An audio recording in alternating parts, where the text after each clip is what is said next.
మన ఈ యూనివర్సల్లో మనిషి రోల్ ఏంటి మీ ప్రకారం? ప్రకృతిని నాశనం చేయకుండా ఉండడం, అంతకుమించి ఏది రోజు ఏం లేదు.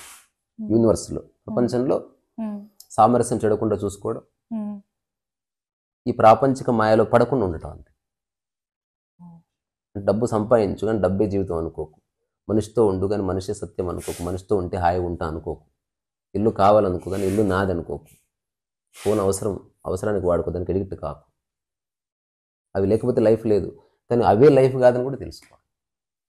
ఇది మీరైనా నారైనా అన్నిటికీ అందరికీ ఉపయోగపడేది ఇది. అందుకని ఇట్ డిపెండ్స్. సో ఎగ్జిస్టెన్షియల్గా మనిషికున్న ఏకైక పర్పస్ ఏంటంటే అతనికి అద్భుతమైన బ్రెయిన్ స్ట్రక్చర్ ఉంది, అతను అర్థం చేసుకోగలడు ఖగోళ రహస్యాన్ని కూడా తను ఉన్న ప్రదేశం నుంచే. అందుకని ప్రకృతిలో ఒక ఏనుగు చెట్టు తొక్కుంటూ పోతుంది, ఒక కాకి రెట్టేసుకుంటూ పోతుంది చెట్టు మీద, ఎందుకంటే వాడికి అంత బ్రెయిన్ లేదు. నేను రెట్టేస్తే చెడిపోతుందేమో అన్నంత శక్తి లేదు దానికి. మనిషికి ఒక్కడికి వివేకం ఉంది. అందుకని అతను దేన్ని డిస్టర్బ్ చేయకుండా బతకడమే అతని డ్యూటీ. అతని జ్ఞానం అదే చేస్తాడు.